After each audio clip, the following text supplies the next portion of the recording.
Hey, this is Dave from Southbound Outdoors. I wanted to go over a few instructions on how to actually play the turkey calls. I had a couple questions about, actually what do you do to make the turkey call sound right? And so I was going to go over just the basics on how to make yelps, clucks, and purrs. I'm going to start with the yelp. And the way you're going to make those, you're going to take the striker, hold in your hand, kind of like a pencil, but with maybe a little bit more of the tip of the striker exposed. Put it down on the call, and then angle it away from you just a little bit. So you don't want it sitting directly up, you want it at an angle away. And then if you can imagine just taking the end of that and just drawing ovals. I'll do it real slow, and you can see. So the striker is going to make noise as you pull it towards you, and as you drag it away, it's not going to make noise. So if we do that again, that's just your basic yelp. Now, the other way you see people make yelps is they'll hold the call, same thing, straight up and down, angle it away from you a little bit. Instead of drawing circles, they'll just take their wrist and make a motion kind of like that. Either way can work. You just have to figure out which way you like best. Now, the other thing when you're making yelps that you have to learn is the proper cadence.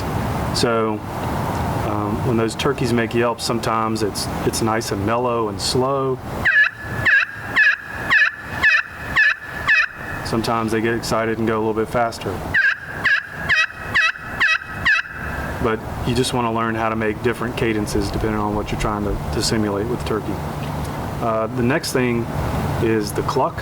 So same thing, start with the striker on the call, angle it away, and what you want to imagine is just taking that striker and pulling it towards you about 1/4 of an inch. And lots of times sometimes you want to run several of those together.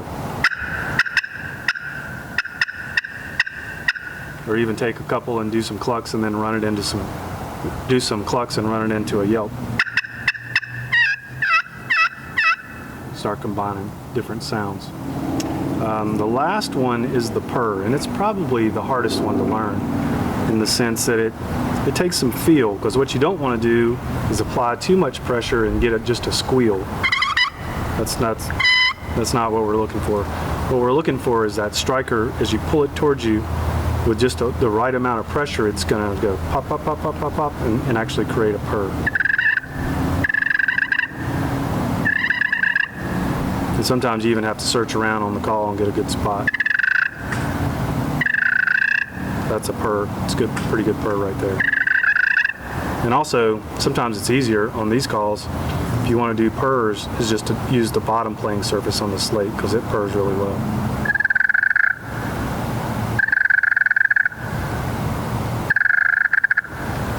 There you go. We got the yelp, cluck, purr. Thanks a lot. This is Dave from Southbound Outdoors.